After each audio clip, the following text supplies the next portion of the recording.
सोनपुर में दहेज के लिए हैवान पति ने पत्नी की निर्मम हत्या कर दी। शादी के बाद ही हत्या के आरोपी पति सतेंद्र दहेज में 3 लाख रुपए और मांग रहा था। दहेज के लिए सरिता को प्रताड़ित भी किया जा रहा था। पुलिस ने 5 लोगों पर मामला दर्ज किया, छानबीन शुरू। वैशाली के करताहा में पति ने सरिता की हत्या कर दी। हत्या करने के बाद शव को गाड़ी में रखा। सोनपुर में स्थित ससुराल में घर के सामने शव को फेंक दिया। मृतक सरिता सोनपुर की रहने वाली थी। सरिता की 9 महीने पहले ही वैशाली के करताहा थाना क्षेत्र के रहने वाले सतेंद्र से शादी हुई थी। सरिता के पिता ने अपनी हैसियत से ज्यादा दहेज भी दिया। दहेज में कैश के साथ जमीन रजिस्ट्री के लिए 8 लाख रुपए भी दिए गए। पुलिस ने सरिता की हत्या कर शव फेंकने में इस्तेमाल की गई गाड़ी को जब्त कर लिया है। गाड़ी मालिक दारोगा के ससुराल से पुलिस ने गाड़ी को जब्त किया। लालगंज थाना क्षेत्र के जलालपुर गांव में दारोगा संतोष रजक का ससुराल है। दारोगा की गाड़ी का इस्तेमाल सरिता की हत्या करने वाला उसका पति सतेंद्र करता था। पटना के शास्त्री नगर थाना क्षेत्र में रिटायर्ड शिक्षिका माधवी कुमारी की गला रेतकर हत्या कर दी गई। घटना की सूचना मिलते ही शास्त्री नगर थाना पुलिस मौके पर पहुंची। एसडीपीओ साकेत कुमार और फॉरेंसिक टीम भी घटनास्थल पर पहुंची। शुरुआती जांच में घर के अंदर से सबूत जुटाए। पुलिस और क्राइम ब्रांच मामले की कर रही है जांच। दरभंगा पुलिस ने नाबालिग से यौन शोषण मामले में चर्चित कथावाचक श्रवण दास को गिरफ्तार कर लिया है। एसआईटी की टीम ने हाउसिंग बोर्ड कॉलोनी से पकड़ा है। शादी के नाम पर नाबालिग लड़की से शारीरिक शोषण और गर्भपात कराने का आरोप है। श्रवण दास का सहयोगी मौनी बाबा फिलहाल फरार है। चतरा के जबेर गांव में संदिग्ध स्थिति में नवविवाहिता प्रभा कुमारी का शव मिला। प्रभा कुमारी की 4 माह पहले शादी हुई थी। मायके के लोगों ने सास और ननद पर दहेज के लिए प्रताड़ित और हत्या करने का आरोप लगाया था। ससुराल वाले गांव छोड़कर फरार हुए। हजारीबाग में अवैध अफीम की खेती के खिलाफ पुलिस और वन विभाग की टीम ने बड़ी कार्रवाई की। चौपारण थाना क्षेत्र के गांव सिलोदर में संयुक्त अभियान चलाकर लगभग 40 एकड़ में लगी अवैध अफीम की फसल को नष्ट किया गया। अभियान के दौरान 3 डिलीवरी पाइप भी बरामद कर नष्ट किए गए। रामगढ़ पुलिस ने गोला थाना क्षेत्र से कुख्यात साइबर अपराधी संटू कुमार उर्फ चंदन को गिरफ्तार किया। शातिर के पास से 4,43,000 कैश, बाइक समेत मोबाइल फोन भी जब्त किया गया। नालंदा के परवलपुर का रहने वाला है शातिर। लोगों से करता था ठगी। कारोबार को लेकर बैठक बुलाता था। अगवा कर पैसा भी वसूलता था। मधुबनी के प्राथमिक स्कूल बेला कोठी में शिक्षक पर छेड़खानी का आरोप लगा। आक्रोशित लोगों ने आरोपी शिक्षक असगर अली की जमकर पिटाई की। लोगों ने आरोप लगाया कि आरोपी स्कूल की शिक्षिका और छात्राओं के साथ छेड़खानी करता था। पिटाई का सोशल मीडिया पर वीडियो वायरल। हजारीबाग के टोइया गांव का रहने वाला ड्राइवर आदित्य कुमार के 3 प्रेमिका होने का मामला देखने को मिला है। तीनों प्रेमिका ने जमकर तांडव किया। एक प्रेमिका को लेकर आदित्य सिंघरावा मोड़ पहुंचा। दूसरी प्रेमिका भी वहां पहुंच गई। इस बीच पहली प्रेमिका ने प्रेमी से जबरन अपने मांग में सिंदूर भरवा लिया। कुछ देर बाद तीसरी प्रेमिका भी पहुंच गई। जमकर हाई वोल्टेज ड्रामा हुआ। भागलपुर पुलिस ने कोलगामा गांव में छापेमारी कर अपराधी को गिरफ्तार कर लिया है। अपराधी के पास से देसी कट्टा और गोली बरामद की गई। मृत्युंजय यादव के पास से 14 ग्राम स्मैक भी बरामद हुआ। आरोपी हथियार लेकर इलाके में घूमता था। अररिया में चोर ने जिला शिक्षा पदाधिकारी का मोबाइल चोरी कर लिया। चोर डीईओ के ऑफिस में स्कूल में नाइट गार्ड की नौकरी मांगने के लिए पहुंचा था। आवेदन देने के बाद उसने अधिकारी के टेबल से मोबाइल गायब कर दिया। शिकायत के बाद पुलिस मामले की जांच में जुटी। धनबाद के झरिया थाना क्षेत्र में नवजात शिशु का शव बरामद हुआ। शव को लोगों ने देखा तो पुलिस को सूचित किया। शव कब्जे में लेकर मामले की छानबीन में जुटी पुलिस। देवघर पुलिस ने रंगदारी मांगने के आरोप में 4 लोगों को गिरफ्तार किया है। हथियार के बल पर रंगदारी मांगने का आरोप है। अपराधियों के पास से हथियार समेत कई सामान बरामद हुए। 8 नाबालिग आरोपी को भी पुलिस ने पकड़ा। बेतिया में पति की हत्या के मामले में कोर्ट में पत्नी समेत 4 आरोपियों को आजीवन कारावास की सजा सुनाई गई। 50-50 हजार रुपए का जुर्माना भी लगा। 2022 में लौरिक यादव हत्याकांड में पत्नी मधु देवी समेत 4 को सजा सुनाई गई। पत्नी ने अवैध संबंधों की वजह से पति की हत्या की थी। गुमला में भी साइबर अपराधियों ने डीसी का फर्जी व्हाट्सएप अकाउंट बनाया। लोगों को कॉल और मैसेज भेजकर भ्रमित करने की कोशिश की गई। डीसी ने लोगों से फर्जी अकाउंट से भेजे जा रहे मैसेज कॉल को लेकर सतर्क रहने की अपील की। साथ ही लोगों से उस नंबर को ब्लॉक करने के लिए कहा। प्रशासन को जानकारी भी दी गई। जमशेदपुर के उलीडीह थाना क्षेत्र के संजय पथ के आदर्श पथ पर महिला से ठगी का मामला सामने आया है। साधु के वेश में आए 3 ठगों ने घटना को अंजाम दिया। जानकारी के मुताबिक महिला को बेवकूफ बनाकर 1 से 1.5 लाख रुपए के सोने के गहने लेकर फरार हो गए। पुलिस मामले की जांच कर रही है। दरभंगा में हजरत शाहिद बाबा की मजार में आग लगने से इलाके में तनाव की स्थिति बन गई। घटना की जानकारी मिलते ही सदर अनुमंडल पदाधिकारी और पुलिस पदाधिकारी मौके पर पहुंचे। स्थिति का जायजा लिया गया। मजार परिसर में जली हुई चादर समेत अन्य संदिग्ध सामान बरामद किए गए। जमशेदपुर के परसूडी छोला गौड़ा में अवैध शराब बेचने का विरोध करना एक परिवार को भारी पड़ा। शराब माफियाओं ने हमले में महिला समेत 4 लोगों को जख्मी कर दिया। स्थानीय लोगों की मदद से सभी को अस्पताल भेजा गया। फिलहाल पुलिस मामले की जांच कर रही। बांका पुलिस ने हत्या के आरोपी नाबालिग लड़के को खगड़िया से गिरफ्तार किया। इसके निशानदेही पर अमरपुर के लौंगाई से राकेश शर्मा का शव बरामद हुआ। 30,000 रुपए और अवैध हथियार को लेकर राकेश की हत्या की गई थी। गिरफ्तार नाबालिग ने अपने दोस्तों के साथ घटना को अंजाम दिया था। सारण पुलिस ने लूटपाट करने वाले गैंग का खुलासा किया। छपरा और आसपास के इलाकों में गैंग कई घटनाओं को अंजाम देता था। कुछ दिन पहले ही सोनपुर में सीमेंट दुकान में चोरी की गई थी। गिरफ्तार 4 चोरों से पुलिस कर रही है पूछताछ। पूर्णिया के कृत्यानंद नगर थाना क्षेत्र में उत्पाद विभाग के सिपाही पर हमला हो गया। शराब तस्कर ने सिपाही पर चाकू से हमला किया। घायल सिपाही को इलाज के लिए जीएमसीएच भेजा गया। पुलिस ने आरोपी तस्कर कुंदन उरांव को किया है गिरफ्तार। झारखंड में जिले के उपायुक्त साइबर अपराधियों के निशाने पर आ गए। हजारीबाग के उपायुक्त शशि प्रकाश सिंह के नाम से फर्जी व्हाट्सएप प्रोफाइल बनाकर ठगी करने का मामला सामने आया है। इस फर्जी प्रोफाइल के जरिए अधिकारियों और आम लोगों से अवैध रूप से पैसों की मांग की जा रही है। जमशेदपुर के परसूडी थाना क्षेत्र में असामाजिक तत्व ने गैरेज में आग लगा दी। इस घटना में गैरेज में मरम्मत के लिए खड़ी 3 कारें जलकर खाक हो गई, जबकि एक दूसरी कार भी इसकी चपेट में आ गई। गैरेज संचालकों ने आशंका जताई है कि घटना पहले से प्लान थी। अज्ञात व्यक्ति ने जानबूझकर आग लगाई है। मधेपुरा में सड़क हादसे में 4 लोगों की मौत हो गई। हादसा NH 106 के पास बिजली ऑफिस के सामने हुआ, जहां पर तेज रफ्तार हाईवा ने कार को रौंद दिया।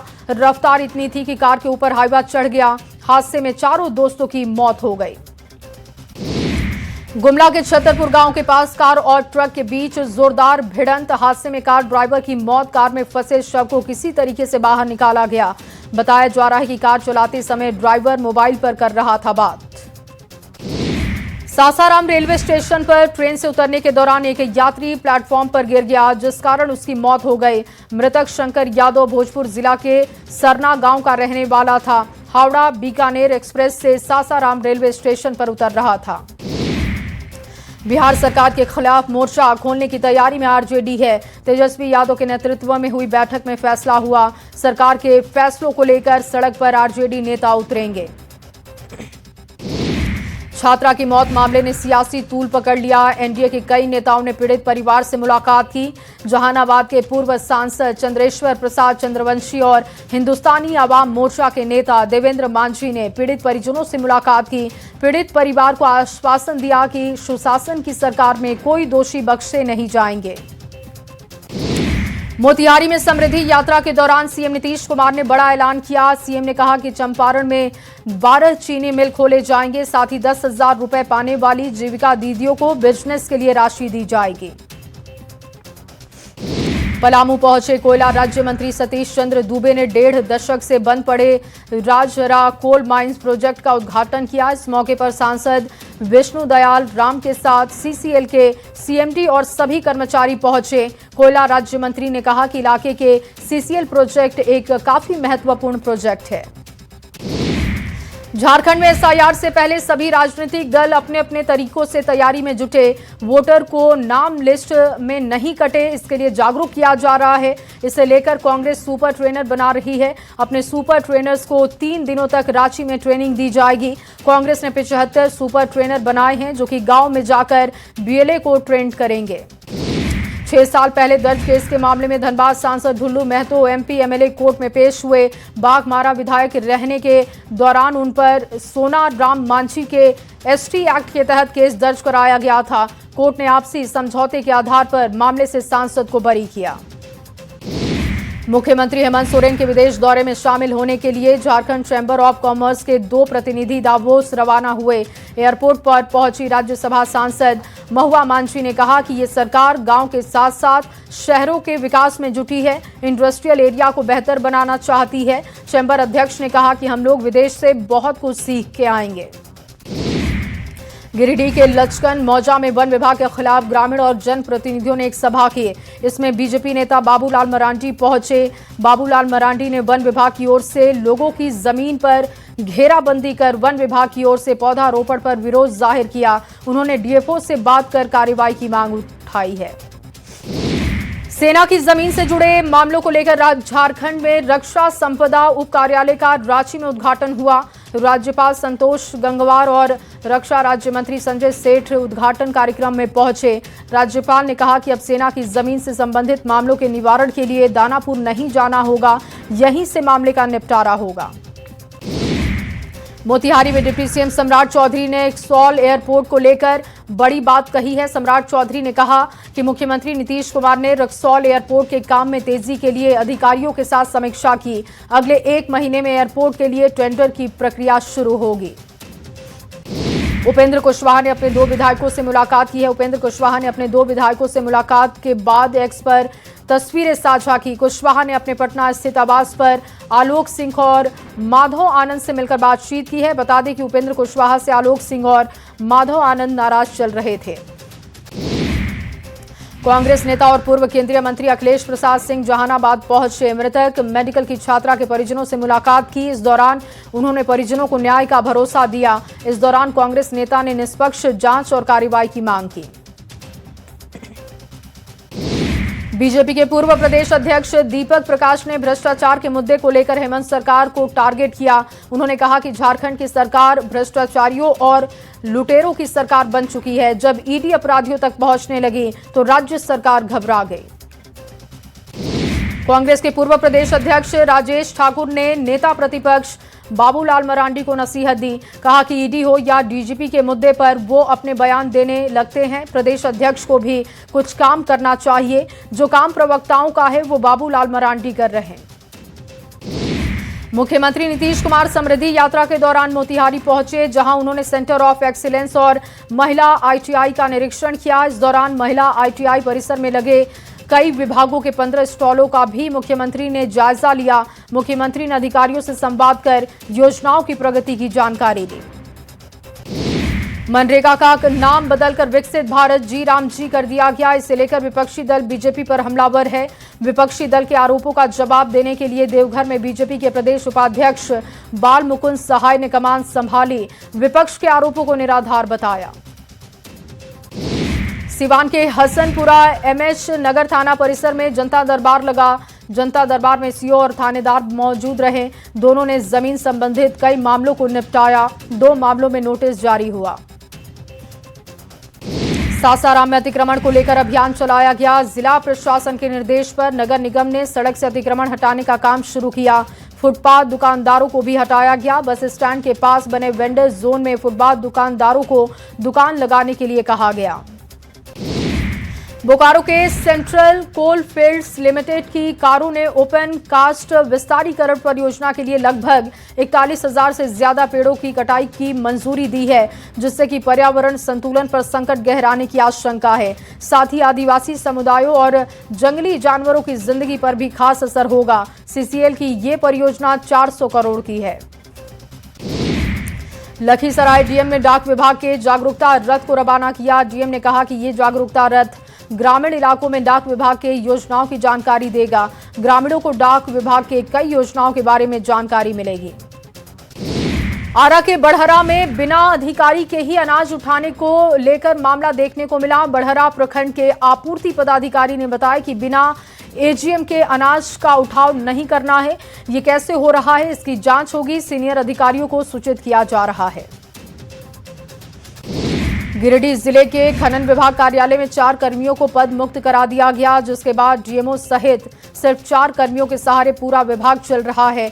मैन पावर की कमी की वजह से एक और विभागीय कामकाज प्रभावित है, तो वहीं दूसरी ओर खनन लोज धारकों को भी दिक्कतों का सामना करना पड़ा। मोतिहारी के कैथवलिया स्थित विराट रामायण मंदिर परिसर में विश्व का सबसे बड़ा शिवलिंग स्थापित किया गया। ये शिवलिंग 33 फुट ऊंचा और लगभग 210 टन वजन है, जिसे एक ग्रेनाइट पत्थर से तैयार किया गया है। स्थापना समारोह में मुख्यमंत्री नीतीश कुमार समेत कई नेता पहुंचे। भागलपुर के बबरगंज थाना क्षेत्र की रहने वाली 2 छात्राएं सोनाक्षी और जिया 8 जनवरी से लापता हैं। 10 दिन के बाद भी कोई सुराग नहीं मिला। न्यूज 18 पर लगातार खबर दिखाए जाने के बाद एसएसपी ने एसआईटी का गठन किया। चाईबासा में इन दिनों जंगली हाथियों ने उत्पात मचा रखा है। जंगली हाथी लोगों के घरों को क्षतिग्रस्त कर रहे, जिस वजह से ग्रामीण परेशान। ग्रामीणों ने वन विभाग से मुआवजे की अपील की। खूंटी में पढ़ा राजा सोमा मुंडा के हत्या के मामले को लेकर रांची सहित प्रदेश भर में बंद समर्थक सड़कों पर दिखे। सोमा मुंडा हत्या मामले की सीबीआई जांच की मांग की। रांची में भी बंद का असर देखने को मिला। खूंटी में सोमा मुंडा हत्याकांड के विरोध में झारखंड बंद का चाईबासा में भी असर। बंद समर्थक सड़कों पर दिखे। मुख्य सड़क पर टायर जलाकर आवागमन बाधित। आदिवासी नेता सोमा मुंडा की हत्या विरोध में आदिवासी संगठनों का झारखंड बंद। रांची में बंद का मिला जुला असर। झारखंड बंद में रक्षा राज्य मंत्री संजय सेठ ने कहा, झारखंड में आए दिन हत्या होती है। सोमा मुंडा की हत्या के विरोध में गुमला के टावर चौक पर आदिवासी समुदाय के लोग पहुंचे। टायर जलाकर विरोध जाहिर किया। जमकर नारेबाजी हुई। आंदोलन और तेज करने की चेतावनी। लोहरदगा में सोमा मुंडा की हत्या के विरोध में बंद रहा। आदिवासी समाज के लोगों ने पावरगंज चौक के पास झारखंड बंद का समर्थन किया। दोषियों पर जल्द कार्रवाई की मांग उठाई। धनबाद के जलापूर्ति पाइप के लीकेज के कारण झरिया सिंदरी मुख्य मार्ग की स्थिति बहुत खराब स्थिति दिखी। पानी लीकेज की वजह से गड्ढे हो गए, जिससे कभी भी हादसा हो सकता है। बाढ़ के उत्तर वाहिनी गंगा तट पर उमानाथ मंदिर में सौंदर्यीकरण के लिए काम शुरू हो चुका है। प्रशासन ने अतिक्रमण हटाओ अभियान शुरू किया। पुराने और जर्जर हो चुके धर्मशाला को बुलडोजर से ध्वस्त किया। लखीसराय में यातायात पुलिस ने वाहन चेकिंग अभियान चलाया। बिना हेलमेट बाइक चलाने वाले बाइक सवारों पर कार्रवाई हुई। बाइक सवारों से 50,000 रुपए का जुर्माना वसूला। जमशेदपुर के बाग बेड़ा थाना क्षेत्र में रेलवे के अतिक्रमण हटाओ अभियान का असर। 17 से अधिक बड़े दुकान और कांग्रेस कार्यालय को हटाया गया। बड़ी संख्या में पुलिस फोर्सेज की तैनाती।